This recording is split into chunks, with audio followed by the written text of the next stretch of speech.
Assalamualaikum warahmatullahi wabarakatuh. Apa kabar anak-anak? Semoga kalian senantiasa dalam keadaan sehat.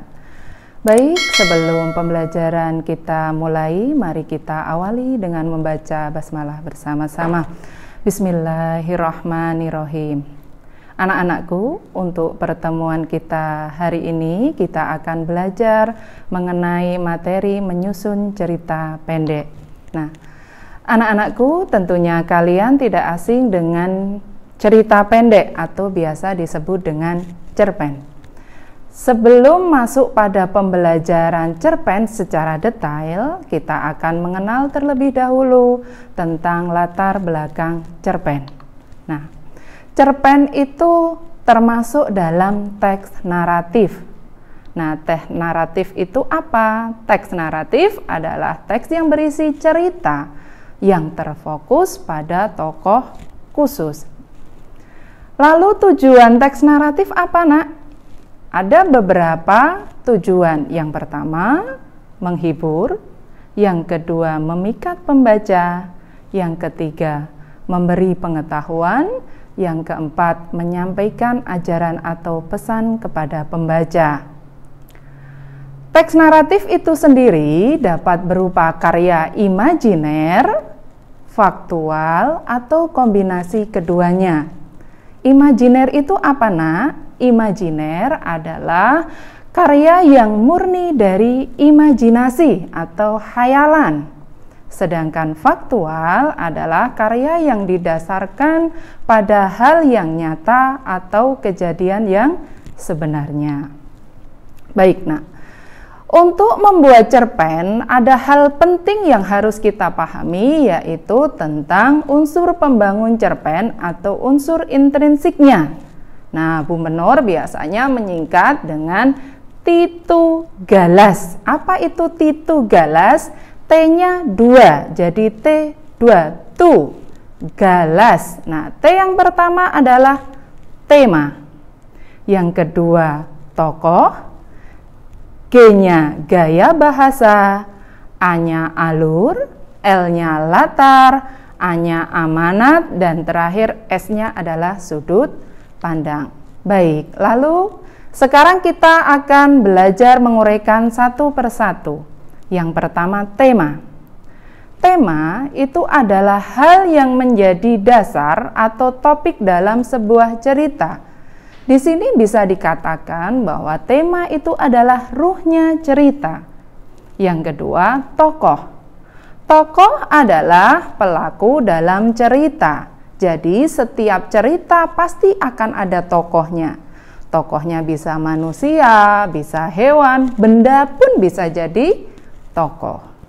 Lalu yang ketiga, gaya bahasa adalah pemilihan bahasa atau diksi dalam karya sastra. Biasanya dicirikan dengan penggunaan majas. Hal ini dilakukan agar cerita yang dibuat itu akan menjadi cerita yang menarik dan indah.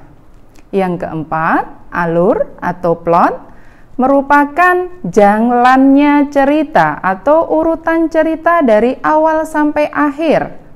Yang kelima, latar atau setting. Nah, orang Jawa mengatakan latar itu halaman rumah. Maka latar cerita adalah tempat kejadian cerita. Bisa terbagi menjadi latar tempat, latar waktu, dan latar suasana. Yang selanjutnya, yang keenam, yaitu amanat, adalah pesan. Nah, kalau ada orang memberikan amanat, artinya memberikan pesan. Dalam cerita, amanat juga merupakan pesan atau pelajaran yang dapat diambil dari cerita itu, baik dari temanya, dari kisahnya, ataupun dari watak para pelakunya. Yang terakhir adalah sudut pandang atau point of view. Nah, apa itu sudut pandang? Yaitu posisi pengarang di dalam cerita. Apa dia sebagai orang pertama, apa sebagai orang ketiga. Kalau orang pertama, jadi seakan-akan ketika kita membaca satu cerita, itu kita membaca cerita yang dikisahkan langsung oleh orang tersebut. Tetapi kalau orang ketiga berarti akan muncul nama tokoh dalam cerita itu. Baik anak-anakku, lalu bagaimana menyimpulkan unsur cerita pendek? Lah ini ada beberapa langkahnya. Yang pertama, cerita pendek mengangkat persoalan kehidupan manusia secara khusus. Misalnya, cerpen yang menceritakan tentang kejadian kecopetan di dalam bis. Nah, maka cerita hanya akan berpusat pada kejadian itu saja, tidak akan pernah melebar ke tema yang lainnya. Lalu, tema bisa berasal dari persoalan kita sehari-hari, bisa dari renungan filosofis yang dipotret dari kehidupan nyata. Contohnya, ketika kita melihat kejadian salah satu siswa mencontek saat ulangan di kelas, maka itu bisa dikembangkan menjadi sebuah cerita atau cerpen. Lah, anak-anakku, ketika kita menulis satu cerpen, hal terpenting atau hal yang penting lainnya yang tidak bisa kita lupakan adalah struktur cerita.